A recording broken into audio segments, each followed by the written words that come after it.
Well, we have a friend here, Mike, that we're going to talk about just the meaning or the definition of non-duality. And then so that he gets a sense, this is just our take, but it's hard to give it any other meaning, just the words. Non means not.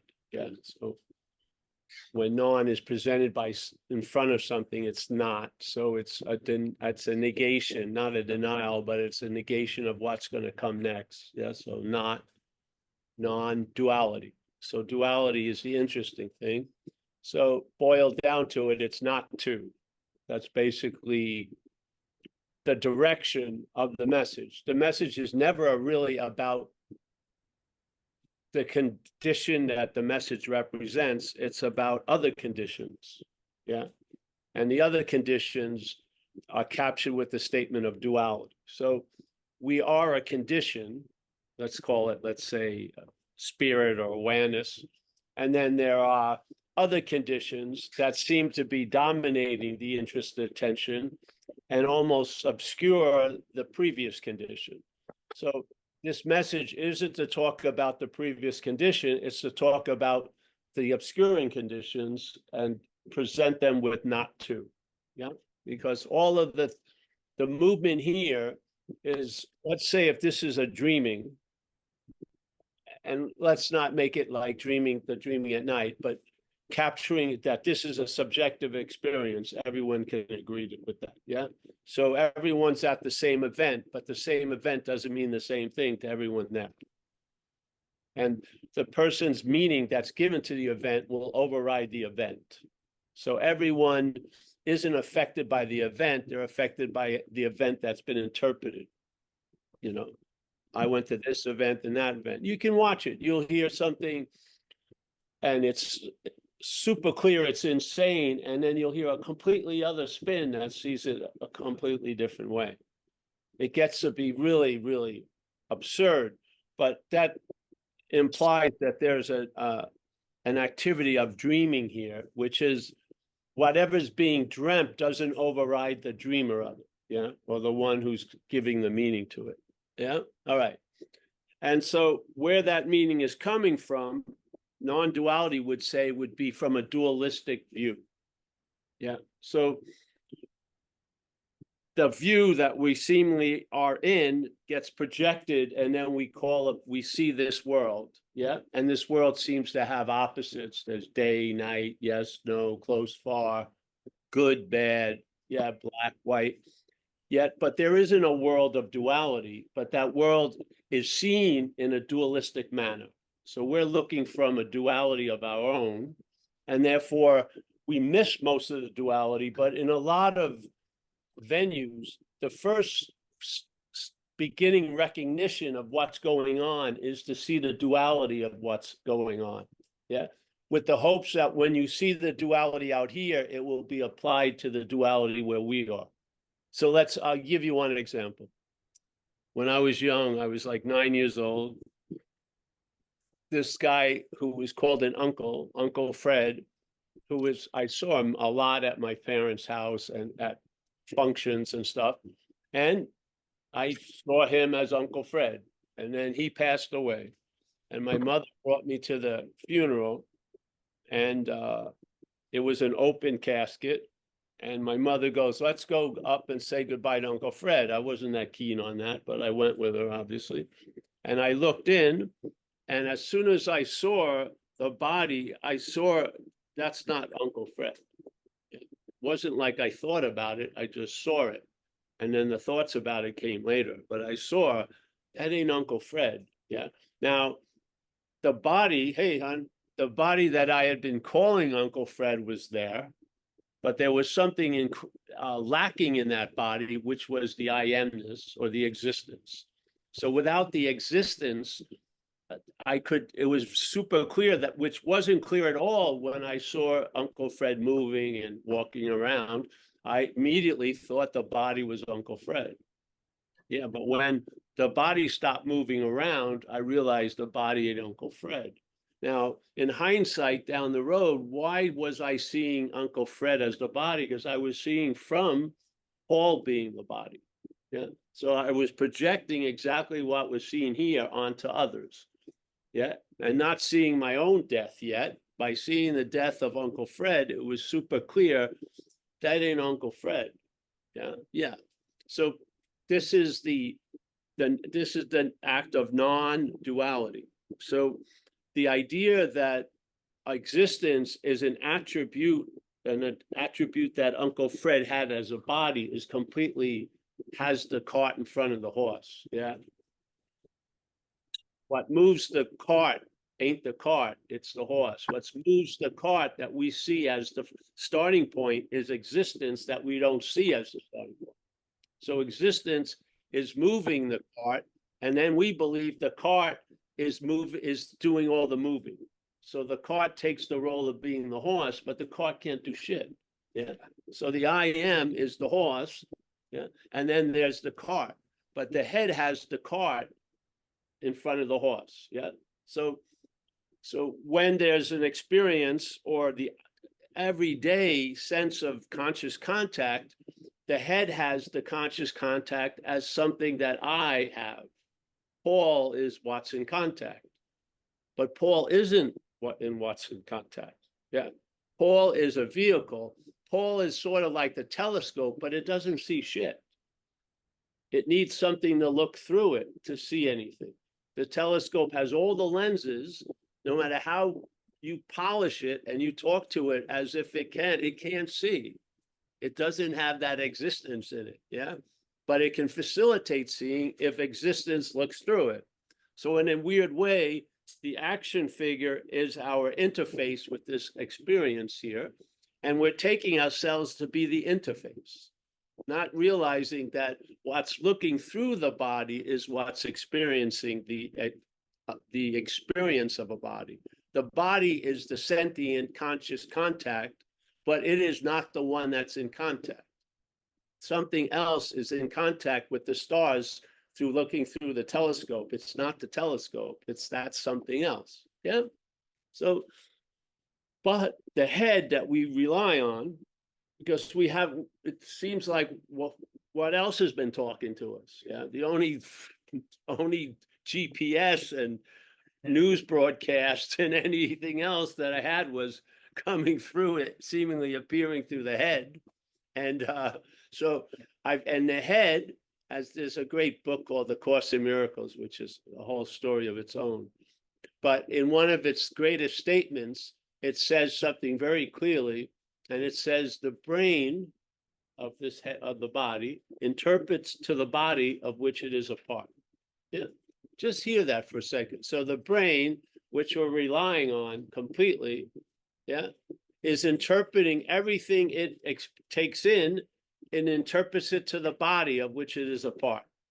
So this is, a lot of people would call it self-centeredness, and self-centeredness sees everything as how it pertains to you, and the brain is doing the brain does the exact same thing. The brain takes in all the information, collates it, but it has a programming that it's always going to be collated to the body, because the body is taken to be that which is in contact, not the interface for contact, but that which is in contact, at the expense of seemingly forgetting your own awareness or the awareness that we are. Yeah. Great. Who cares if everything's working? Well, for many, many people, as an experience, it doesn't seem to work well. And they start getting a little itch, irritable, restless, discontent, and they feel like they've had memories that they could stretch to 20 feet, but they're only stretching 5 feet now, and there seems to be something going on, and they want to get better, but the dilemma, and it's expressed flamboyantly in spiritual seeking, the dilemma is you want to get better as the thing you'd like to be relieved of, really. Yeah, this is the dilemma, and this is what non-duality, and it's only a dilemma. It's not true. It's a dilemma, because what is reality is seemingly taking it to be true. Yeah. So the message of non-duality is never directed as at the things, but as that which is animating the things. Yeah. So people would always, and you probably do the same thing, maybe, who knows? I've gotten used to it over the years. But people would, whoever was seemingly running the door at talks when we travel, they would always hear that, man, everything this guy says goes over my head. I don't understand a fucking word he's saying. Yeah, but I feel something, but I don't know what he's saying. And so my friend Kyle asked me after one of these meetings. I said, that's where we're aiming. We're aiming over the head of the body. We don't want you to get it. That's the dilemma. You're the obstruction that needs to be cleared. You're not that which is going to get it and then grow and expand in it. Yeah. You're actually the living obstacle. As the Course of Miracles says, another part, firm in faith is, actively denying what you are and firm in faith in this something else that you have made to be yourself. Now, I don't believe you did it. I believe the head has made to be yourself. So I disagree with the Course on that level. But it says very beautifully, because if you stop anyone right now and say, are you in the act of denial of what you are? What? Fuck, I didn't steal anything, like a shoplifter in the store. What? No, I didn't say, but the thing is, firm in faith in this something else that your head has made to be you is the act of denial of what you are. Yeah. So right now, the act of denial of what you are comes to satsang, in a sense. And therefore, you want to bypass that. You don't want to try to convince it. It doesn't work, first of all, because that which you're not is programmed. It's not AI. It's not growing. It's not going to grow into this mushroom of, it has I've run into it. And if you've ever lived addiction and it took you to a certain point, it may not have been obvious when it was happening, but if you hear a message of recovery, you'll see how obvious it was that this idea of self cannot get out of self. Yeah. And it also cannot understand that. So whatever vehicle it uses to try to get out of itself, it's always in the vehicle. Yeah. So the dilemma is, no matter what vehicle it chooses to try to get out of itself, it's the same characters in the vehicle. And it's not the vehicle, it's the character. That's the dilemma. Now, the character does not believe that's true. And it believes that it's the vehicle. So it wants to change. So you do, let's say, straight Buddhism. That's not working. Let's mix Kabbalah in it. Or let's go with shaman here. And then we'll go to the shaman at the hot areas like Peru, and then the shaman in Siberia. We'll mix the whole hot and cold. We'll fucking flip duality on its fucking 2-level cheeks, No, because you're there. This is the dilemma. The idea of you being there is the message that is not true. You're not there. You're here, but where your head says where you are to be there, you're not. Yeah. So it's a beautiful message because it's true, actually. And I've heard a lot of stuff, and sooner or later, the stuff I heard was used to verify how true I was, the I that I'm not. Yeah. This doesn't go that direction. This is impossible. People are trying to use it. They're doing their best, but it dies pretty quickly. They're trying to use, let's combine non-duality with therapy and we'll get some kind of fucking something. But non-duality, it's not like a spice you put into a dish of something. It stands on its own. It has absolutely no flavor. It doesn't add or subtract from anything. But the fact is, it's on the money. Yeah, and you'll feel it like with an aha. You go to satsangs of non-duality, the ahas are different than other satsangs because you'll get a whack, like take no time whatsoever, and that whack will reverberate for a while, and you'll be like, let's say, a dog, a German Shepherd trying to understand something. Your head's going to be trying to figure it out, and you can't get it. And at the beginning, it's frustrating, but that's the great hallelujah. The fact is, you can't get it because you are it. Hallelujah. So no matter how much efforting goes about and seems to have failed, it's incredibly successful through its failing because you are what you're trying to grasp already. You're using what you are to grasp what you are.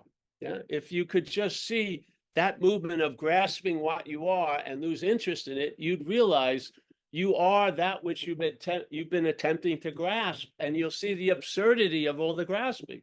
Yeah, no one will. It's not like getting punished for grasping. You'll see it on your own level. You'll see how absurd it is because you're actually using what you are to look for what you are. That's how insane it is. And this is the effect of this message is so reverberating because it's like right before the conception of what you're not. That's it. You are that. Yeah. And so now you start seeing how the head, what do you think the head, it made time and space. The head there is no time or space. It made it. And you can see how flimsy what it made because it's still based completely on you. If you're doing something you like, it goes fast. If you're doing something you hate, it seems to fucking take eons to do because you're the master of the fucking time. It's attached to the dreaming, and you're the dreaming of this place. So the thing you're dreaming can fucking drive you fucking crazy as the dreamt. Yeah, but you're the one that gave it the meaning. Yeah, you gave it the meaning. This sucks, and it's like sludging. And then I love to do this, and it's gone like too fast. Yeah. Do you think time is just waiting for everyone to fuck with you? No. This is just the boomerang of non-duality. The boomerang is when you own something that's not yours, it owns you. So thoughts are thoughts. When they're your thoughts, they can ruin your fucking day. Yeah, there's so much power given to something that doesn't have that power by us.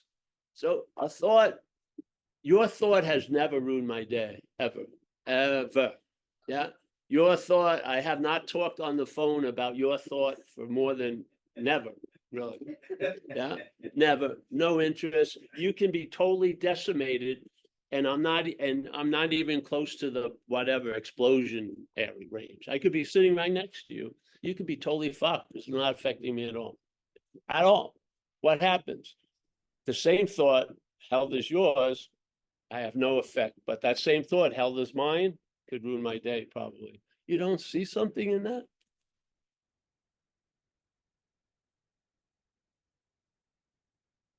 Stop, go into the next page of the book, sit there and see that.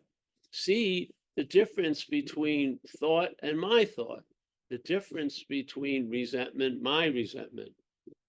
They're unbelievably different. Yeah. One has more of you in it. Yeah. And one has less of you in it. Really. The resentment has less of you in it. My resentment has more of you in it. And what does more of you do to the resentment? It may do you a 30-year prison sentence. It may do a vendetta you pass on to your next family generation, like the Clampetts and the McCoys or something. Some fucking made up fucking resentment that they've given life to, you know, and these guys, they just happened the other day. Some down in LA, they had a little altercation on the road. The guys pulled over off the road into the same parking lot. They ended up killing each other with guns. And one of them had two young kids in the back. Yeah. Because this guy cut into my lane or my this. Yes. The resentment, if it has the right implements, it can leave a 30-year tattoo on you if you follow it. If you pull off that highway and get to that rest area and fucking have it out, there you go. You'd be dead in a second. That gave life to that resentment. Your life, literally. Your life was given to that resentment. It was right, and you paid the price. This is insanity. So, and here in this world, like I can go and weigh that truck, Chevy truck. There's scales that are big enough that you could pull that truck in and weigh it. You cannot weigh subjectivity. You can't. I don't know how high the volume is on your own personal radio up there. I have no idea. I don't know. I don't have a ruler to measure imaginary moles into mountains. I can't see it. Yeah. No one, they can't weigh the effects of emotional fucking, when people get fucked emotionally, there's no scales and no weights for any of it. We're out to fucking lunch, literally. Where the most important aspect of everything is the unseen movement that causes everything to occur. We seem to wake up after the fucking thing occurs. And the best we can hope for is let's get some skillful means or less harm reduction or whatever like that, when there's really a solution before the shit hits the fan. Not getting to be a master of dealing with the shit after it hits the fan, but before the fucking fan. And a lot of it is ownership, literally. It's ownership. If you own something, it's going to own you some level. Yeah. So thoughts, they're thoughts. My thought, wow. Yeah. Actions, actions. My actions. Yeah. So it proves to be incredibly important to some of us to get to the bottom of this, because self has used this idea of me that I'm not, has used a lot of vehicles. And I never read the tea leaves of the failures of those vehicles were going to be their greatest successes until I heard non-duality. And then all those failures that were in the mental book marked as failures were seen as the greatest successes. Yeah. So when someone is super frustrated out of a talk and goes, I'm never going to get it, you can say the same thing, I'm never going to get it, and be a hallelujah. Because you realized you're never going to get it because you can't fucking reach that level. No, you are it. The relief is insurmountable. You are it. That's why you never got it. That's why this belief that you got it temporarily always follows by losing it temporarily, or much longer than temporarily. You use it, and every once in a while you get it for a little moment. Yeah. This is relief from that. The great relief is from the need to be liberated, because that which is this idea of self, this long-lasting, independent, separate entity, and it's the entity itself is an image that represents doership, thinkership, feelership, actingship. That's really what it means. The body means a lot. Yeah. So when I remember myself as a doer, it's pictured as a body. When I remember myself as a thinker, and a thinker has never taken a form of any fucking body, but it's held as something a body has produced. I'm the thinker. Can you imagine? This is a subtle process thought. The body is not subtle. It can be seen from a far distance. You can smell it sometimes a little bit too close. Tons of things. It sets off itself. Yeah. To believe that this thing is doing a subtle activity called thinking is a height of arrogance you can't imagine. Yeah. It's sort of like if you would sit here with a straight face. I got to take off early today. I forgot I ate that burrito last night. I got to digest it. I'm sorry. The pizza party later. I got to get some room.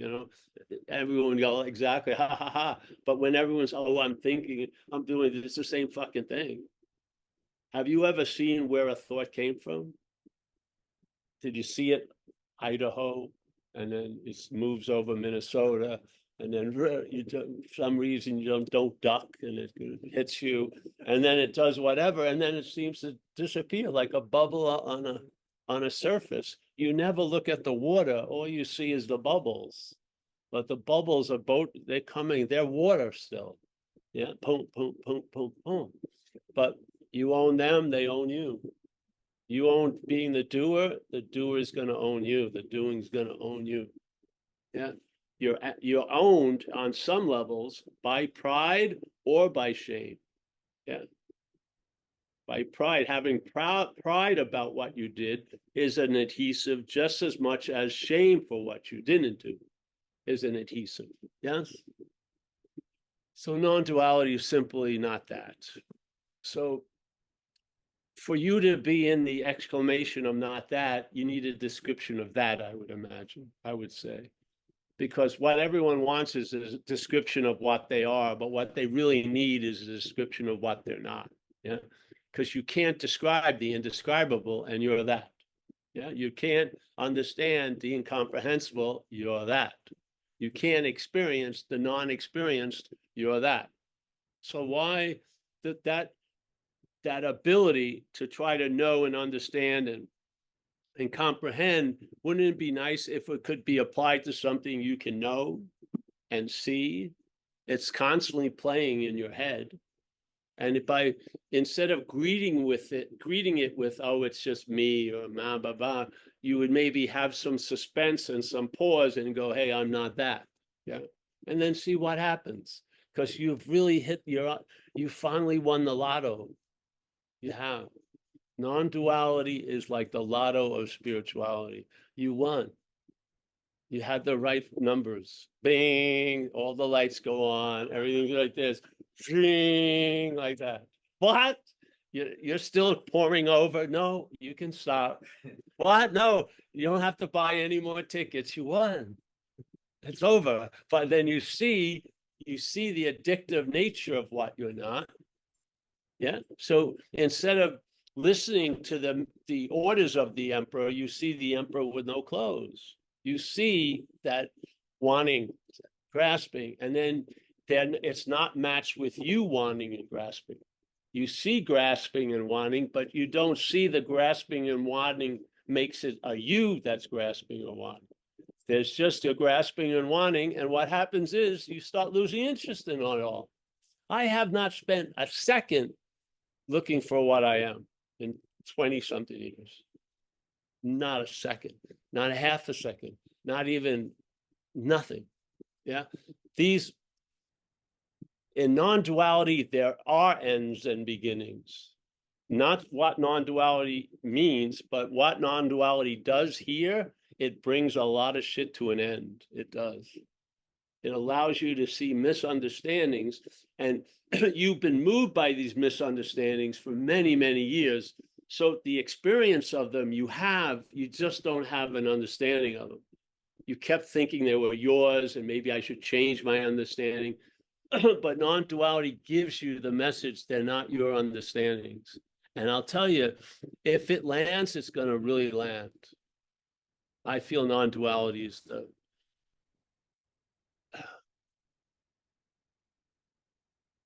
it's like, to me, the cleanest relief, because it doesn't even have the emphasis isn't on that which you're relieved from as the event. The event is loss of interest in that. Yeah, that which you're not. And in the loss of interest in it, the interest that was going in that direction now goes somewhere else. Who wants to tell you where it goes? You'll find out. That's the joy of it. Yeah. But I'll tell you, you may find yourself available and present to things like hummingbirds making noise, or this fan, or whatever.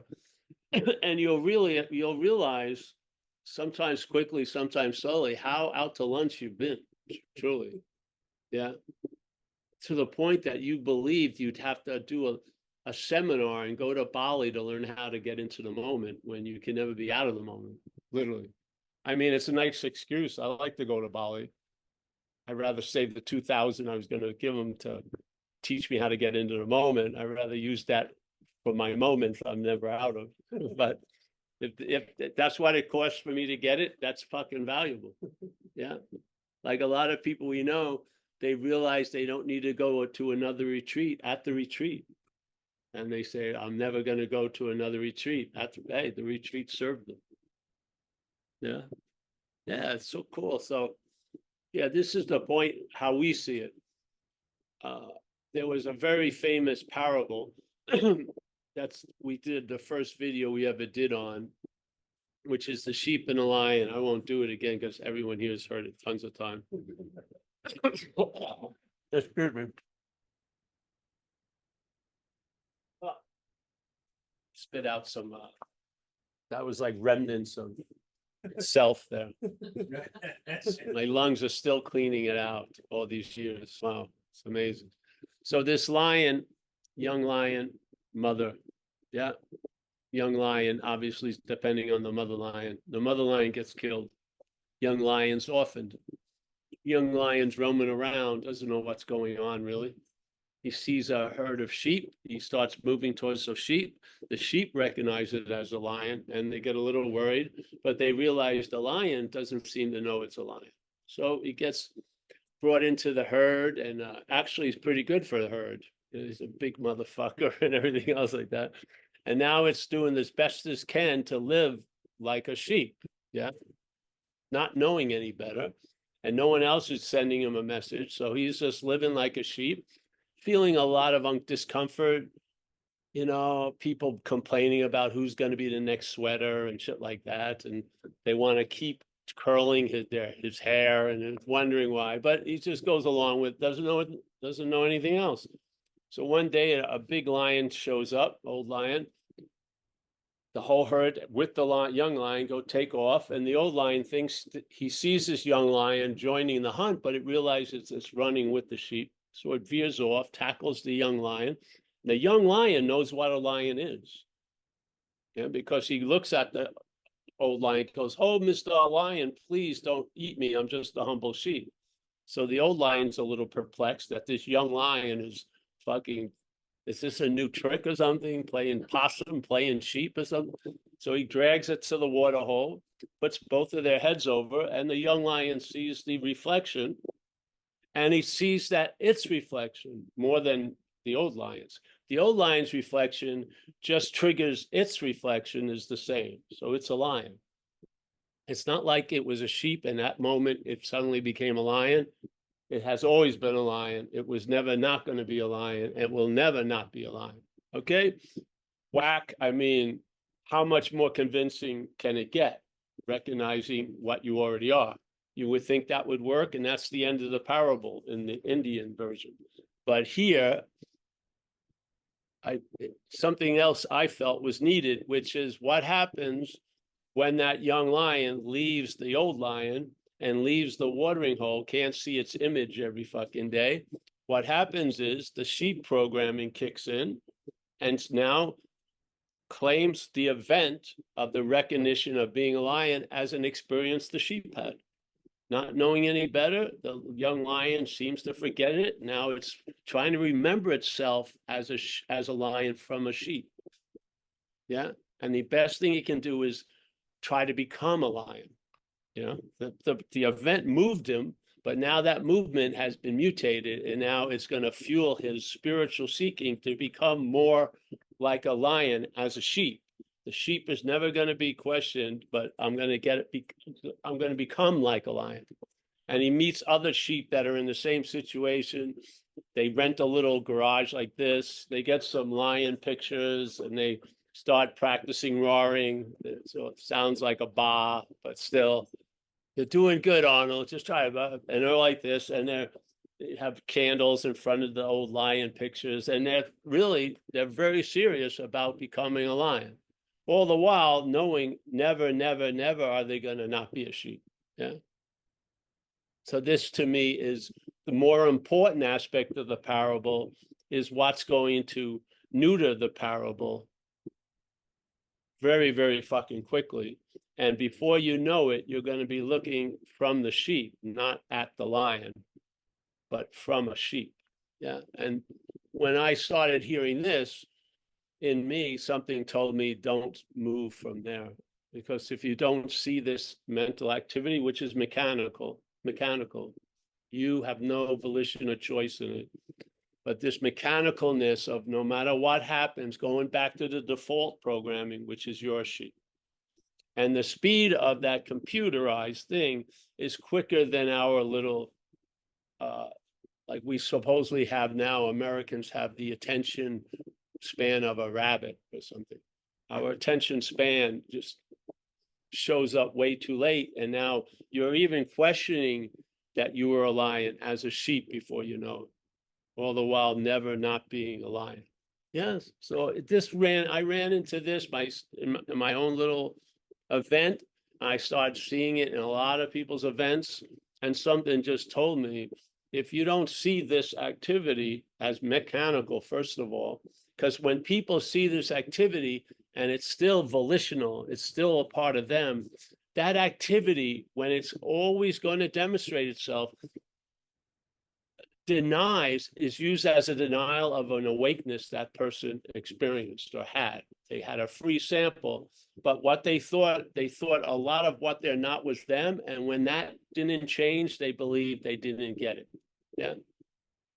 This is not about what you're not awakening. You're awakening to what you're not. Yeah. You see, you're not these activities, and therefore your condition is not beholden in their conditions. Yeah. Because I humbly believe the head is constantly going to claim whatever consciousness brings it into contact through us, yeah, is going to claim it and interpret it to the body. Yeah. And that this body is seen as a sheep.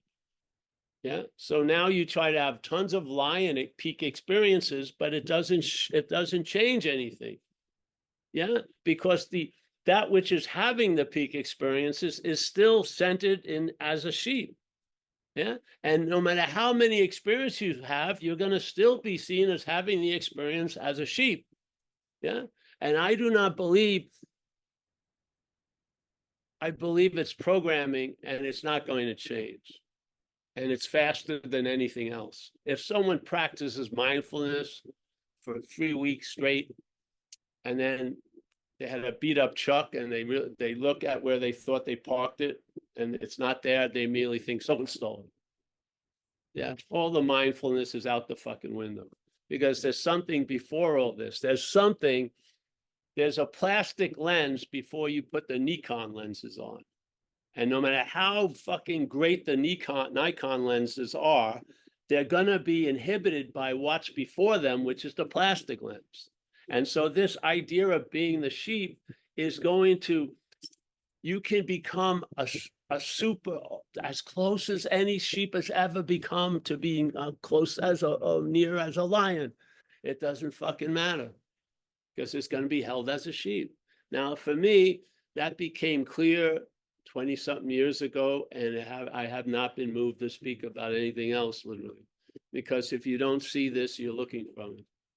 You're looking from it. And I meet a lot of people who super clear, but they're not clear about this. And all their clarity I could care less about. Because to me, all of that clarity as a sheep doesn't matter if I'm a lion. I don't care. Yeah. Yeah. I want to be clearer about that. And then let's blue become blue, and red appear as red, and whatever. But now at least the dynamic is clear. The horse is in front of the cart. Yeah. Even though it's always been the horse in front of the cart, I just saw it the other way. That's the only correction. There was no real correction. It was a miscorrection that got altered. Yeah.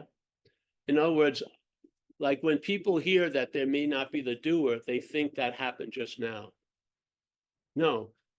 If you're not the doer, you've never been a doer. Yeah. Historically, you're not a doer. People immediately, if I'm not a doer, and then they think just as if I was a doer that wasn't a doer, I'm going to lay on a couch all day. I'm going to drop 10 hits of acid right now. No, you're going to do exactly what you fucking did yesterday, because you're not doing it. You're not the doer. What? Yes.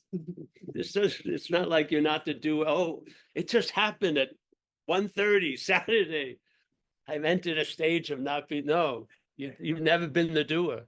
That's the correction. What? Have you witnessed a lot of doing? Yes, definitely. I would feel, did you feel more like the driver or the driven? I felt more like the driven. All right, that's good, because that's actually a closer recognition. Yeah, you've been driven by tons of shit. And we're being driven right now by tons of shit. Yeah. The idea the head is unerring. It will not fucking give up the message that it's the driver. We have it in recovery, which is, it's captured. This stubbornness is captured by the statement, self can't get out of self, because self doesn't get it. Self does not get that it can't get out of itself. It humbly believes, after shooting up coke, if I just got it in Bolivia, right when they made it and I shot it, I would be out of self. Yeah. No, no. And then, oh, well, maybe I need to mix it with something. It would never be, no, you just fucking can't escape from an imaginary place, bro. Can't do it. It just, so when this claims to be the hero of it, it's never going to give up. But if you hear the message that which says it's the hero of it is not you, there you go. This is the point of non-duality. We're trying to put something before that which shows up. Because in the mental process, the idea of you as the doer and the thinker and the feeler and you is the quickest process, I feel, in the world of processes. And I humbly believe in time, the hierarchy of that which comes first has more influence than that which comes after. So if the process of conscious contact is always made to be you as a thing is that which is in contact, and you do a process to change that, that process, its theme gets infected in the process you practice to try to get out of that process. So you'll be trying to get out of this idea of self as a self. Yeah, using a super fucking advanced tool, but it'll still be you using it. Yeah, that's the process. That's the infection. We're just using it to embellish something, but that's the infection of that first shot that goes into all the other shots to combat the first shot. Yeah, self, self, self, self, self, self, self, self, self. And to the point where you want to experience your own fucking absence. You want to be there. You're in such a cognitive dissonance. You're so fucking tired of you. You want to experience your own absence as that which you want to be absent from. It doesn't work. It can't. Like we have a thing in recovery. And when I first heard, when I came into recovery, when I read Quit Playing God, it sounded like an order because obviously I was the one that was playing God. Yeah. Now, over time, I realized I was not the one that was playing God. And that quitting playing God doesn't mean the God playing stops. It means I quit playing God. Yeah. So when God quits playing God, you'll see the playing God, you'll see a lot of its deficiencies, so to speak. Yeah, because we are God in a sense. We are the reality. So when the reality plays reality, yeah, yeah. So you recognize I'm not that which is playing God. That's quit playing God. And then the playing God gets minimized and the volume goes down because it doesn't have a volume control. It's your interest that makes it loud or not. Yeah. It does. So now there's that which was playing God is now in a little square of the Zoom, and there's 19 other squares you can be occupied by. And yet, if you go to that square intermittently, it's still in the act of playing God. It's just going on and on and on and on and on. And the beautiful thing is, if that thing, and it will do it, if that thing that's playing God tries to quit playing God, that's playing God ad infinitum. That which is playing God, if it tries to quit playing God, that's fucking playing God. You see it? The in can't get out, even though it wants to get out as the in. It can't get out. So this is a recognition that which I'm not can't get out. Great, I'm not in. I'm not in. And all the subscriptions, all the magazines, how to get out, how to really get out, how to definitely get out, they all get canceled because I realize I can't get out of what I'm not in. And I am not in self. Yeah, it's cool. It's worked for over the years. Yeah. It allowed some of the possibilities recovery offered, it really allowed those possibilities to become true, that the problem will not exist for you today. Yeah. Now, there's a lot of problems that may exist for me, but what we call the problem, that monkey on your back, yeah, is gone. So the problem has been removed, and now I have the ability to face life successfully, dealing with the problems that arise, but the problem has been removed. Incredible, eh? What an incredible solution. Yeah. And it's never seen as a solution. I've never had a strong feeling or thought to drink or use in 36 years. So it's not the problem, and it never appears as a solution to anything. That's funny, isn't it? So the problem and solution are the same. They're the same coin, two different sides. Yeah. The problem, I constantly try to make the problem not exist for me, shooting dope. I did. I try to make it, and I would put up with any consequence tomorrow to get a little bit of relief from it.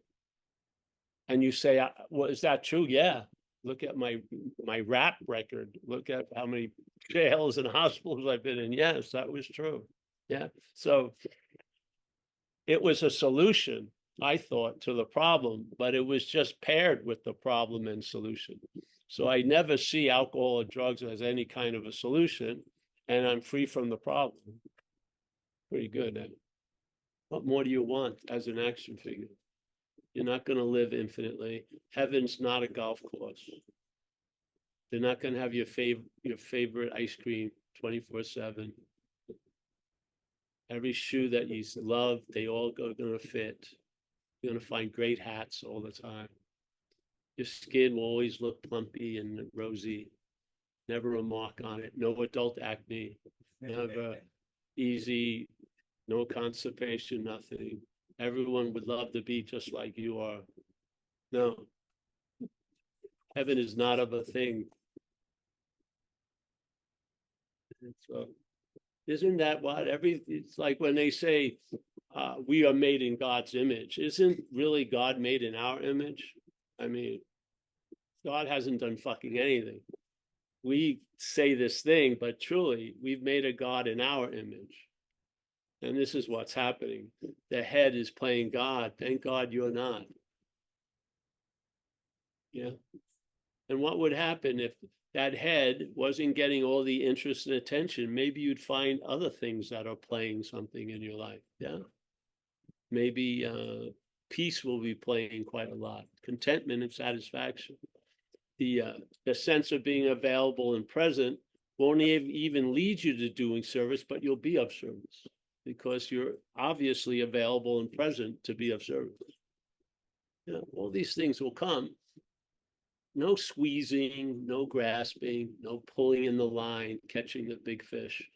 They'll come about because the problem has been sort of the problem is the problem because of the interest and attention in it. When the interest and attention is withdrawn, that used to be a really fucking big problem, isn't seen that way anymore. Yeah. So, yeah. All right. Any questions? Kathleen either liked it or there were big mosquitoes in her space. I'll take it that she liked the message. Yeah. You can hear it from other people. They may have a different view of what is more to be pointed at, but I don't see, if you already are what you're looking for, that I would question the looking for it. Seriously. If the assumption of non-duality is true, which is you already are what you're looking for, or being ourselves reality, or what are you going to say? Some of it's true and some of it ain't true, but this is the fundamental statement of the Godfather of non-duality, being ourselves reality. The greatest mystery is reality wanting to attain reality. So I humbly believe how I heard non-duality is you are what you're looking for, really with no requirements to be it or get back to being it, because I believe you are it. Yeah. So in that state, what would be more interesting or more important to look at would be what you're not, obviously, because what you are is fucking completely fine. What you're not has got something going on, And I think it's wearing a hat that's too big for it, which is it's you. I just don't think it can fill up that fucking hat. It can. And then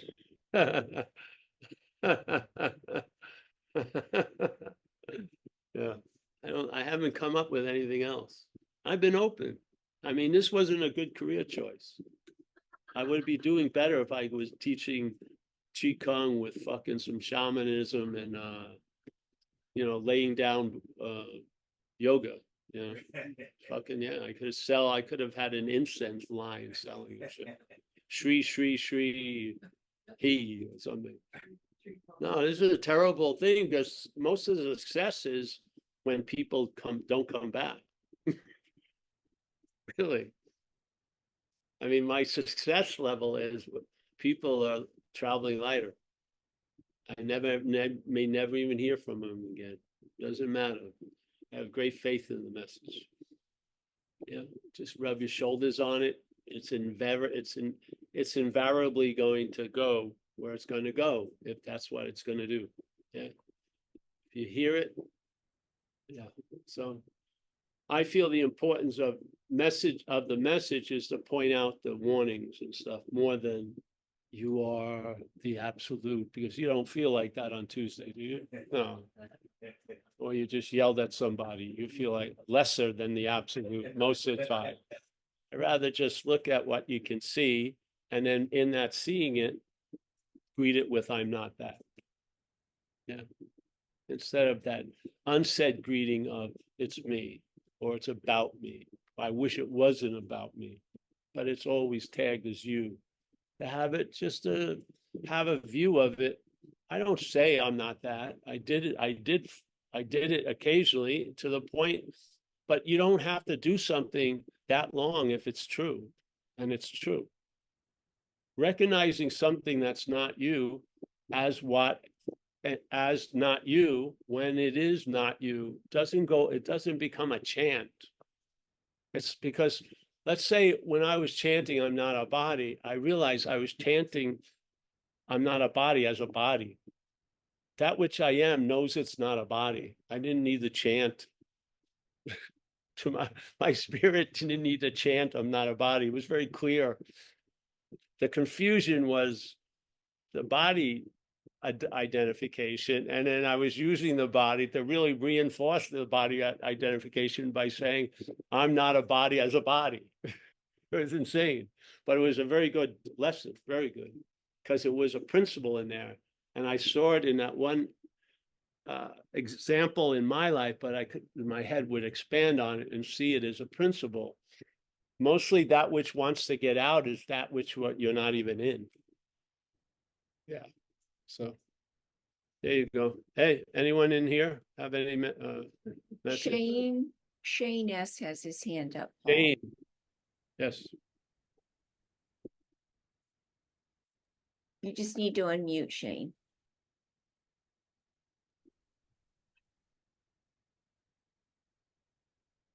Yeah, you got to unmute. Unmute. Did that work? Yeah. Okay. Some people they're muted for the next 3 years. Yeah. But let's go. And I'm sorry. I think I've got it now. Can you hear me okay? Yes. Yes. All right. Sorry. I'm on a boat in the Florida Keys and we've got a tropical storm blowing through. So there's probably a lot of wind in the background. I just want to apologize in advance if it's hard to hear me. No, it's good. Okay. So I've been listening to your stuff on YouTube, and I just wanted to thank you because I had a similar trajectory as yourself, hardcore substance abuse, recovery, spiritual seeking, Course in Miracles.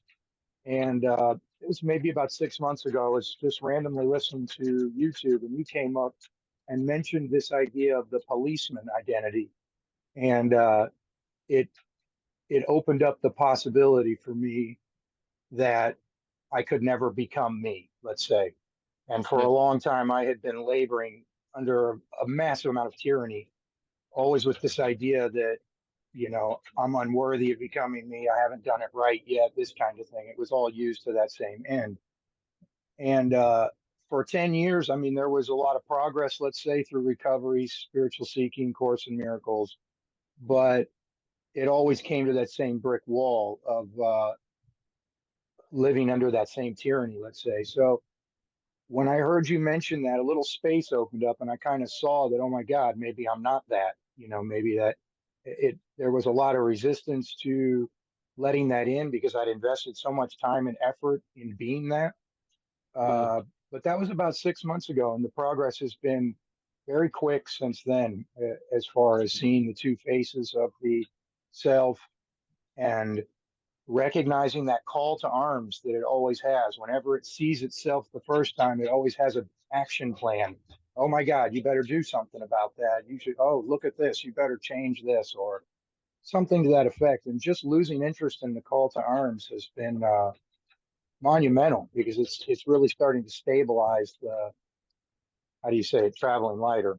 Yes. And so, I just wanted to thank you. It's really been very significant in a way that nothing else before it was.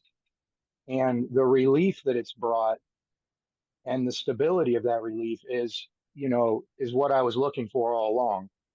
And so that's it. I just wanted to say thank you. Oh, I'm going to send you a check. Thank you. We may use that then Bitch Slap commercial number 1. No, really, thank you. That's very well put. Yeah, and now it's got its own momentum. You're on for the ride, and you have the ability to observe and also express. And that's really I think, being the doer and everything else, things happen, you can observe stuff, and then in that observation, it will probably trigger an expression. Yes. And so the old days, that old fear would trigger something. I'd observe false evidence as being true, and then trigger a decision based on self that got me a lot of misfortune I would feel I didn't deserve. Yeah. It's that same mechanism, but now that which is being triggered and how it expresses is completely different. Yeah. Yeah. It's very cool. Yeah. Thank you. Thank you. That was very nice. Yes. That chair makes it all worthwhile, even though I don't see it that way. But all the talks. Can you imagine if you had a seed and then you got a call from Slovenia, and someone had gotten that seed and sent a picture, and it was thriving? It's fucking great. That's what it feels like. Yeah. Yeah, I have great faith in the seed. So thank you for that share. And it's just, coming from recovery, they always have the boogeyman. The disease progresses, but recovery progresses also. So with no thought of effort on your part is to observe and express. Usually it will be gratitude and a humility mixed with honor. You honoring something, and the humility is like a dualistic thing. There's humility, honoring, and humility. So all this, yeah, that's great, bro. Thank you for the share.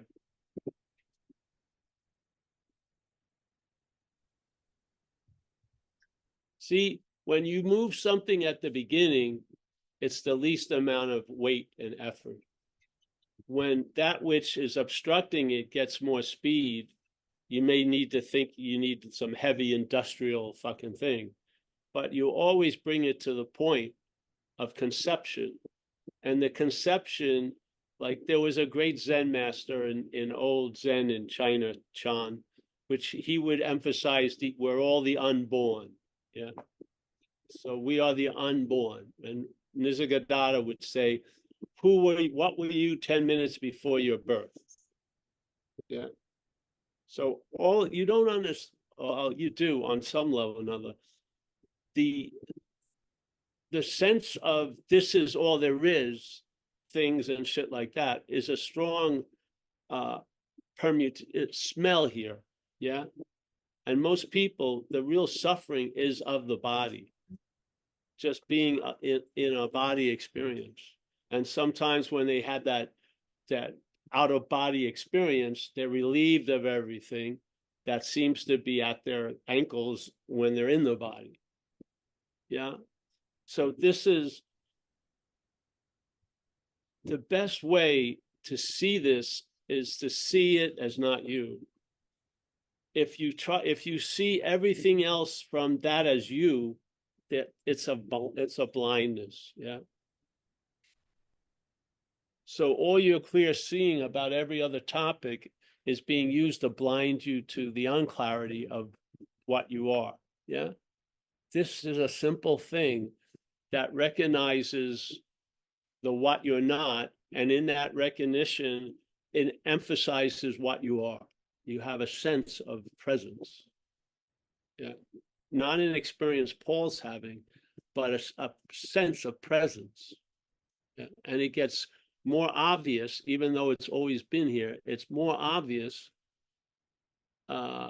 when the thing that was constantly sucking up all the interest and attention is lost interest in. Like St. Francis says, it's in self-forgetting that you're reborn. Yeah. So there's a reborning, but there's a requirement first, and that's the self-forgetting. Because the self could be super interested in being reborn. It is. People never talk about incarnation. They're always talking about reincarnation, which is really verifying a lie that you're incarnated. You see how it works? It hides the real thing it wants to get over, which is you're incarnated, by getting super obsessed about reincarnations. Yeah. But in a sense, this looks at you're not incarnated in a way, not as you see, think, feel, understand, relate to, because we're tattooed by this whole event as the dreamt. As the dreamt, it's full of tattoos of the dreamt. Yeah. When it hears that it's the dreaming, it hears it as the dreamt. Yeah. When it hears you're the absolute, it hears it as the dreamt. This is important to point out, because the most beautiful message will be neutered by who's hearing the message. Yeah. The beauty will be heralded, but that which was being expressed by that message gets neutered, because it's now you trying to crack the code of the 11-dimensional whatever. No. Yeah. Yeah. No. Realize that you truly cannot get out of that as that which is in, really goes a long way. And usually you learn it the hard way. But if you learn a principle, it doesn't need 800 times. It could take 5 times or 1 time. Once it triggers a bigger view and you see the principle of it, there's probably no more pushing and shoving and wrestling. And you get to a place of being convinced, sort of like not at, oh, I'm ready to surrender, but surrendered. Yeah. Yeah. So to me, not only does non-duality disarm you, it puts you in a state of being disarmed. Yeah. Yeah. Since I was young, I wanted to get out of here, since I was about 6, really. And it really took up speed when my head developed. And I wanted to get out of me. And I could only measure how much I wanted to get out of by the lengths I would go. And I would go very far to try to get out of self. And I had enough of self trying to get out of self where I could see it in different forms, like spirituality. Blew my mind, really. When I first started going to meetings outside of recovery, and I saw the addiction in taking manifesting through that vehicle of spiritual practice. Wow, it was insane. And then everything so you may learn it in one thing, but it like you learn it in one lane on the highway, but it's about every lane on the highway. Yeah. You may learn about it. You may get the big wax on one lane, but it applies to all the lanes. And the direction that's set by the highway and the fucking, the getting off and getting on, it's so fucking controlled that you're gonna go somewhere. Yeah. So this, yeah, it's the failure that's the greatest success. Right? And failure doesn't have to be reintroduced. There'll be a point where there's been enough failure. Like most people in recovery, they're past that point. They don't need another ass kicking, most of them. I mean, it's like abusive now. They have, it was obvious years ago they're completely fucked. And yeah, so it's when you offer the salve and they put it on now, they get relief from all that shit somewhat. Yes. And it's like, how could I have ever done that? Quite easily, you weren't doing it. Something was driving you, and no one pulled it off over, and no one fucking questioned it. You just took it to be you. Yeah, yeah. It introduces itself every day. We just call it me. If you would pause and look at it suspiciously, its whole fucking, you know, its pants will drop. You'll see the fucking emperor with no clothes. Really, but it seems to have all access. It just goes in and, oh, me, no. So, all right, we got to get going. It's hot at the cafe, I think. Yeah. Paul, Aaron and Tobias have their hand up. Oh, let's go then. Let's have Aaron and Tobias. Hey, nice to see Aaron and Tobias. Hey, Paul. Hey, Paul.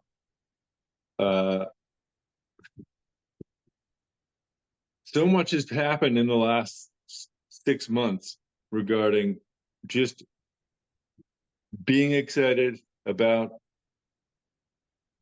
as selfing and also not, and seeing what we're not. And I just wanted to chime in. You said it doesn't become a chant, i.e. like, I'm not that. You're right. It's quieter than that. But there are times when I'm in cortisol and Erin just says, yeah, and that's what you're not. And it's super efficiently, like, sometimes it hits a brick wall, but other times it's like, okay, yeah, thank you for reminding me. And I just want to shout out, it's just good to have friends who will just kind of tell you, like, yeah, and if you think you're a person, you're gonna have a rival, like, every time. But yeah, Well, there's so always going to be the thinking of the person. yeah, This I is mean, the dilemma. The thinking of the person's going to happen. You taking it to be you is what drops. Yeah, but Yeah. the thinking will still be of a person. That's what thinking is. It's of a person. right, It- but believing this, yeah, it's kind of not believing it. Okay, Yeah. I've heard, there's the narrative. I don't believe it. What am I if I'm not the person I'm? See, the head believes it unbelievably, but and then when something can believe it, and there can be at the same moment not believing it, you see there isn't one thing. There's an appearance, and then there's you, and you are the not believing it, because you were the one that was believing it, and now you're not. Yeah. Yeah, and the desperation with which we pursue this sweet paradigm is, there's as much zeal for it as there was in the first few years of recovery. Like, yes, I want to be more like AA, or now it's like, yeah, I really see my head's in the tiger's mouth, and it's not perfect. Like, if there's still selfing going on, and there's still, like, the discerning, like, okay, what am I if I'm not that? And it's not a chant, as you say. It's not walking around, but does seem to be like a need for that pretty incessantly for a while, to just affirm, like, oh yeah, I'm not the character that's in the mirror or talking about anything. Yes, it goes to, it can be, it's sometimes quickly, sometimes slowly, as we say in recovery. Yeah. So, but there's a point where the percentage of interest moves. So it can be 50.001, and that makes a huge difference. So there will be the interest and attention in mass will move and tip the scale. And that which used to get you concerned a lot and this and that won't.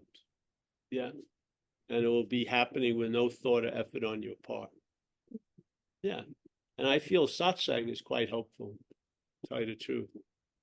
I do. That's why one of the reasons why we're here. Just sitting here holding the space, a lot gets transmitted while you're thinking we're having a talk. And this is like a little subterfuge for, you're getting a colonoscopy without knowing it when it's sitting here, hose pumping up. Yeah. Kind of Thank in you the again. description, but I like it. The truth at last. Yeah. Yeah. So, yeah, bro. Thank you. I was, funny thing, I just thought of you two today. Seriously, this morning. My satellite must have picked you up. Uh-huh. Yeah. Because I have a sonar that goes around. Beep, beep. Yeah, I know. So beep, beep. And I can, by the sound of the beep, I can recognize the ship. Beep, beep, beep, beep. Oh, no, really, seriously, that's great. Happy to see both of you. Yeah. Yeah. Yeah. Satsang's awesome now.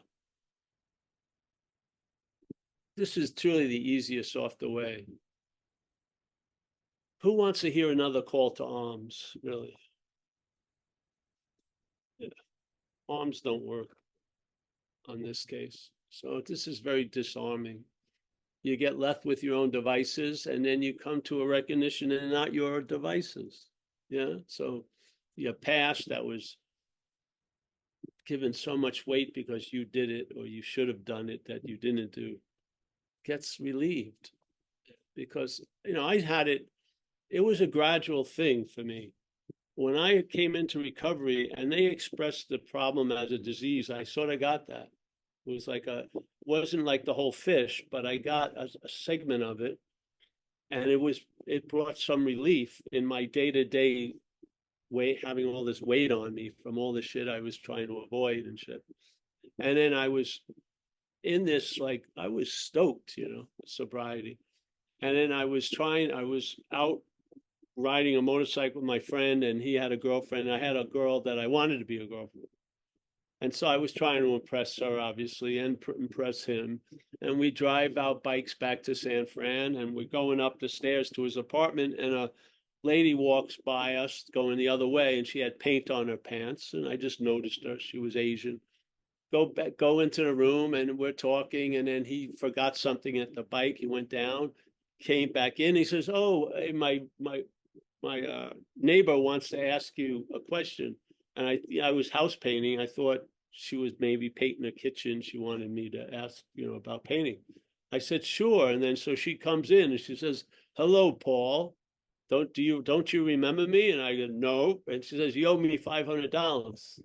And I had taken $500 that was supposed to go to the landlord, and I'd used it, when you have one of those down payments or whatever.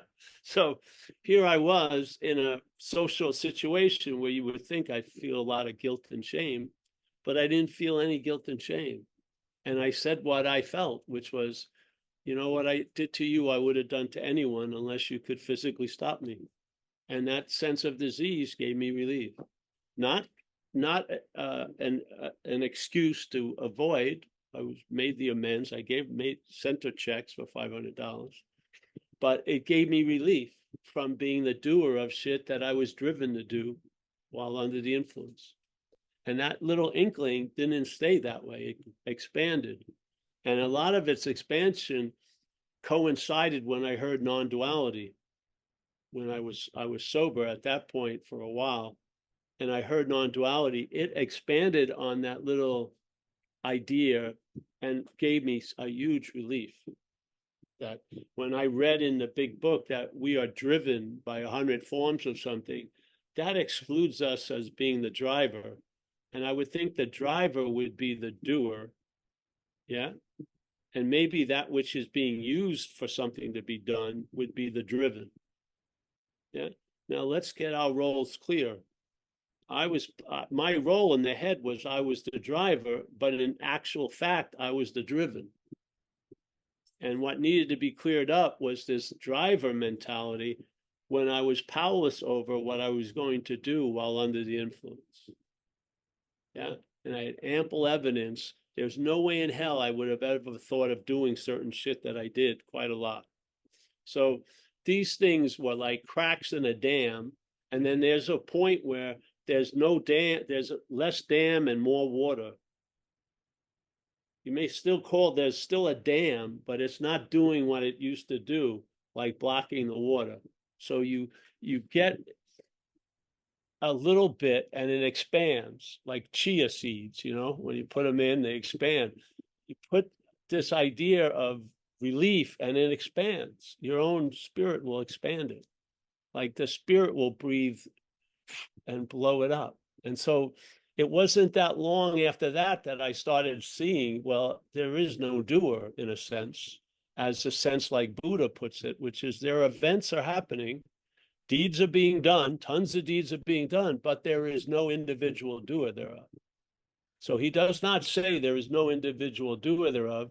He first says what we're used to, and then there's a negation of that. Yeah. He's not negating the doing or the events. He's negating the idea of being the personal doer. And this is exactly what non-duality does. It doesn't say nothing's happening. It doesn't say this or that. It says a lot of shit's happening, but there's no one doing it. Yeah. And there's a relief because we have been cast in a role of being the doer of whatever has happened through us, no matter fucking what. Yeah? And in recovery, it's very obvious because people now in recovery, they are like a duck in water about being grateful. And I have a feeling something's doing for me what I can't do for myself all fucking day, but it's never applied to the old employer of that which was driving through them and making them do shit they would have never done by themselves.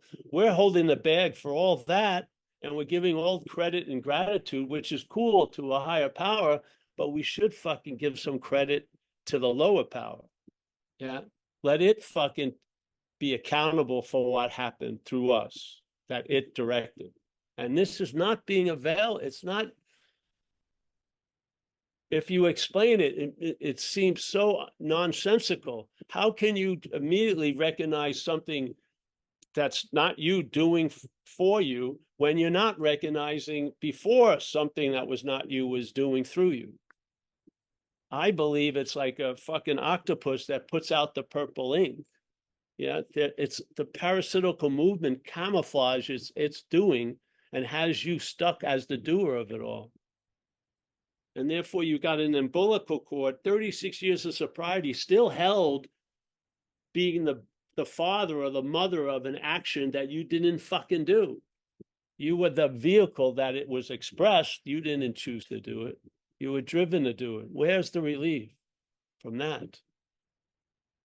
That's like living on the Ponderosa and only using like 1/8 of an acre and camping out. You got to fucking make a log cabin. You got thousands of Ponderosa pines.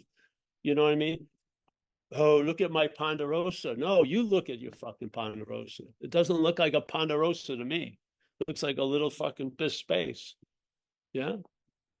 Yeah. So these things make me curious because I believe they're just not happening. I believe there's activities that are causing them. And I do believe there is a mental activity that causes most of it. And as it's described in the Course of Miracles, and when the Course of Miracles emphasizes something, it means it's quite important. And it says, the brain interprets to the body of which it is a part. And the next sentence is this you should know. Well, here you go. Brain interprets to the body of which it is a part. And then it stops and goes, this you should know. So obviously it's pointing out that this is quite an important recognition because you're believing it's you interpreting to you. Yeah. So, it could be the 800th time you hear it that the dam breaks. Yeah. It could be the first time that the dam breaks. It could be the 50th time that the dam doesn't have to break. You stop looking at the dam and you look at the water more. That's really what happens. The dam stays erect, but it's not doing what it used to do because you're holding up the fucking dam without knowing it. So, all right. Anyone, another person? Then we got to go. I got to go to the cafe. Yes. Anyone? Oh, Annette. I see Annette. Come on in, Annette. Oh. You had your virtual hand up. Yeah, hi, Paul. What about the concept of self-inquiry? What about it? Is that just feeding into the doership? No. Okay. It can, but it doesn't. That's not its design. Its design is to negate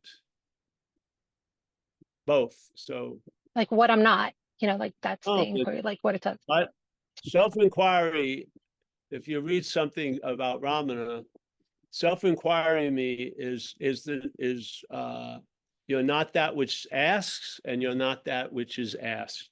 So when you ask, who am I? It sounds like there's a you asking something else. What it is, both of them are not us. Yeah. So Mhm. this is sort of like, let's say there's two Pauls running around and everyone runs into one Paul and runs into the other Paul, and they're taken as the same Paul, so to speak. But finally, you get two Pauls in the same room at the same time. And when there's two Pauls, obviously there's no Pauls. They're going to negate each other. So self-inquiry is bringing the who am I, the ones who's going to ask the who am I, and the one who's going to be asked, who are you? And then when they meet at the same moment, bammo, there's a negation. And then there's a feeling of what you are. You don't notice it as a thing because it's not a thing, but there's a feeling that's there when both ends get negated. That's what I love about self-inquiry. It's like it cancels the one they just like self. Each end cancels itself, yes. Okay. Where one in the other room will try to cancel the other that's in the other room.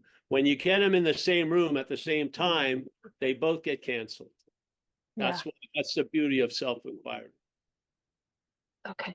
Yeah. And one other quick thing, I heard like there's a teacher that says repetition is the mother of clarity. Now, in reference to self-inquiry. So, I mean, I just feel like the doer loves that idea. It's seemingly as if But if this you is read Ramana, he did not set it out as a task. He okay. set it out, you do it. Like if you read the Course in Miracles, most of the lessons they say, just relax. Don't start staring or concentrating. Just look around the room. So it's done in a relaxed manner. The self-inquiry is not meant to be a practice. Okay. I don't believe. Okay. That's my feeling. But repetition is helpful here because everything gets repeated ad nauseum here. Mhm. So we're using the poison as an antidote, really. Yeah. But I like to think, we're all children of a barren mother, so there's no mother or father of anything. Thank you. Yeah. That's how I see it. I don't know. But repetition, we do that here, not out of any plan. I just observed it over the years, but I never set out, I'm going to repeat this every fucking time. No, but I have. That's why we sell shirts and shit. Because you basically get nothing. We got to supplement it by selling t-shirts. So now I have bags, which I'm going to finally put out sooner or later. But No, I showed them already. I gotta, No, with the question, sometimes you refer to subject object yes. as opposed to two Paul with the subject object. Yeah, and you want to catch them in the same room at the same time. Yeah, because one would loves to talk about the other. But if you get them both and you ask, they both shut up. They do.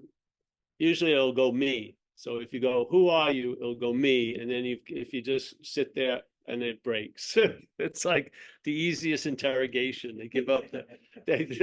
I did it. Yeah, it's a quick fucking, yeah. It breaks it in a second. Once after you just sit there, after it says it's me, it just doesn't go anywhere. And that's the pause. And like in Zen, they would call it, you see your original face, which isn't a face. Yeah. So you see your original face. When these two faces negate, you see your original face, which is not a face. Yeah. Yeah. So yeah, great. Thank you for that. This is Thank just you. where I am. I'm not, I have not religiously followed anyone. I ran into stuff almost like a windstorm, and after the storm went, certain shit was still stuck on me. That got adapted, and I looked at things through those lenses, and very, very thankful and have tons of respect. But I'm not a studier of anything like Course in Miracles or something. I just read stuff, and I heard stuff, and certain stuff had big impacts, and they still do.